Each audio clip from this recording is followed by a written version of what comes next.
When people ask me like, what do you do? And I say, well, I paint and I do murals sometimes. They're like, do you have any that I know of? And I'm like, have you seen the one off of Campbell behind Hustle Haven? And they're like, oh wow, that like really big long one with all the people floating around? I'm like, yeah, that one. I think people like how abstract it is. It's not like super detailed and in your face. Like you can still kind of make up some of the detail on your own, but yeah, I think people are struck by the largeness of it.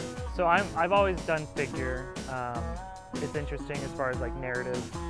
There's a lot of stories you can tell just having a figure there immediately makes you reflect on the fact that there's a person there and you're also a person. This is it kind of has to do with like quarantine and then like, you know, just like all this sort of stuff that's been happening for the last couple of years. Everyone's been very isolated. Like that's kind of always what my work has been about. Not isolation, but like aloneness. And then quarantine and the pandemic happened, and so it was like intensified. And so there's all of these people that are like alone, but we're also together. You're still with your community because you're isolated all together. I went to school for painting. I always did small scale. The largest piece that I'd ever made in college, I think, was like 3 feet by 5 feet. And so it just kind of happened to where this wall was here. I reached out to a few different entities, including obviously the City Arts Committee.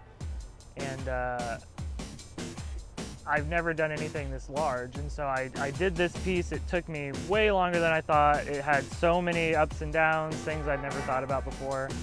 But I realized that doing this kind of work is what I want to do.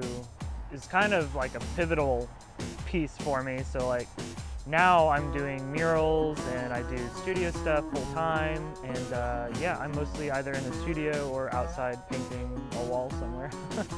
So I'm from Kansas. I was living in Colorado for a little while. I wanted to live somewhere where like the outdoors and art were prevalent in the same area, which is Colorado, but it was too expensive. So honestly, one of the main reasons I came to Roanoke was because of the low living cost.